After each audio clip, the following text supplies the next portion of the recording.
Title: The Narratives of Everwood. In the domain of Everwood, where enchantment flourishes and legends wake up, there existed a youthful student named Arya.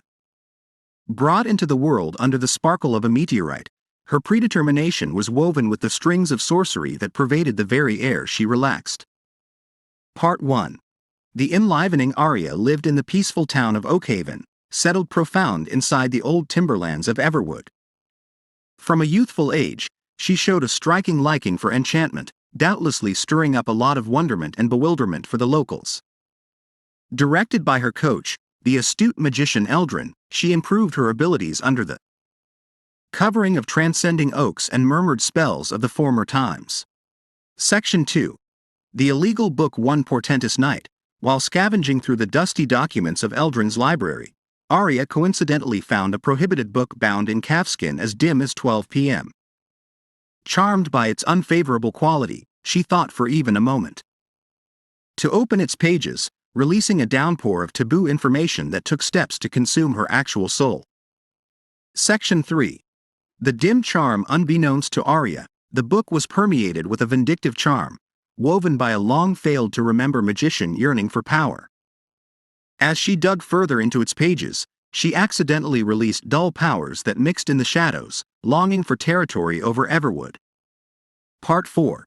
The shadow shroud. Arya's activities didn't be ignored, for past the cover of the real world, an old request of watchmen known as the attendants of the Shadow Cloak detected the aggravation in the otherworldly texture of Everwood. Driven by the cryptic High Guardian, they set out on a journey to disentangle the secret covering the youthful student's revelation. Section 5. The excursion starts. Understanding the grave hazard that lingered over Everwood, Arya and Eldrin combined efforts with the Guardians of the Shadow Cloak, setting out on a risky excursion across the domain looking for the resources to fix the dull charm. Through charmed timberlands and misleading mountains, they confronted preliminaries that tried their purpose and fortified their bonds. Section 6.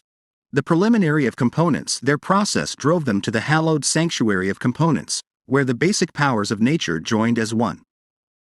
Inside its blessed lobbies, they confronted a progression of preliminaries, each addressing one of the four components: earth, air, fire, and water. Simply by dominating the components might they at any point desire to break the dim charm that took steps to consume Everwood. Section 7. The selling out. As they wandered further into the core of Everwood, Arya and her friends experienced disloyalty from an unforeseen quarter. One among them, consumed by jealousy and aspiration, capitulated to the murmurs of dimness, double-crossing their trust and releasing confusion upon the domain. Section 8. The last. A conflict. In the climactic confrontation among light and shadow, Arya and her partners confronted the exemplification of the dull charm, a gigantic substance brought into the world from the profundities of the illegal book. With fortitude and assurance, they released the full degree of their powers, combating the dimness with each fiber of their being. Section 9. Reclamation and resurrection. In the outcome of the fight, Everwood remained near the precarious edge of annihilation, its destiny yet to be determined.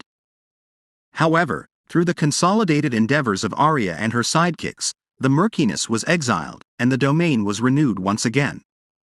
As the sun rose on another time, Arya arose as a strong sorceress as well as an encouraging sign for Everwood and all who stayed inside its captivated boundaries. Section 10. The tradition of Everwood. Thus, the story of Arya and the Narratives of Everwood passed into legend, a demonstration of the persevering through force of sorcery and the dauntless soul of the people who try to employ it. However the pages of history might blur with time, the tradition of Everwood perseveres, an update that even in the haziest of times, light will constantly figure out how to win.